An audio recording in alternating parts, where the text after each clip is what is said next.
Located on Lake Superior nearly 1,400 kilometers away, Thunder Bay can be summed up like this. Generally a pretty tight community. You don't get away from being strangers that often in this city. Justin Roberts heads up the union representing workers at one of the city's largest employers, Alstom, formerly Bombardier. There's electrical that we do, there's mechanical that we do. Every type of work in here, you got to be skilled to do it. For decades, the plant has been responsible for the streetcars, subway trains, and GO train cars that we depend on to get around. And Thunder Bay depends on GTA transit contracts. We are only employing about 500 people, which is low compared to some times in the past.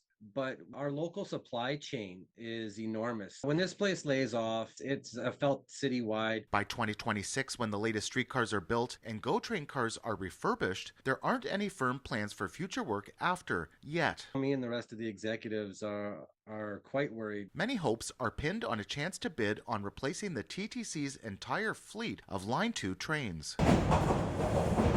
In 2026, the fleet reaches the end of its 30-year design life, and the signaling system is closing in on 70 years in spots. A recent report said the order needs to go now since the first trains wouldn't be ready until 2030. It's estimated to cost $2.3 billion.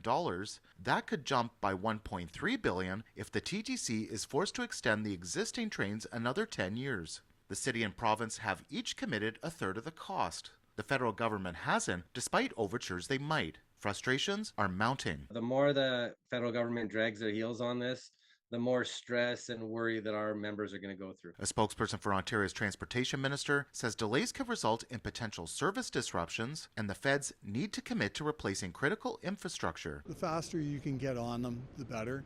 As we've seen over time, construction costs, manufacturing costs, they only ever really seem to go up. So it would be nice to start getting things going. Alstom spokesperson Perry Jensen says they're eager to bid. They aren't guaranteed the contract, but argue as a Canadian manufacturer, they're competitive and have a history. There's a lot of spin-off, and the spin-off includes the workers are paying taxes and buying their groceries in Ontario communities. So we went to the federal infrastructure minister's office to try to get answers. A spokesperson says the TTC will qualify for a new transit fund.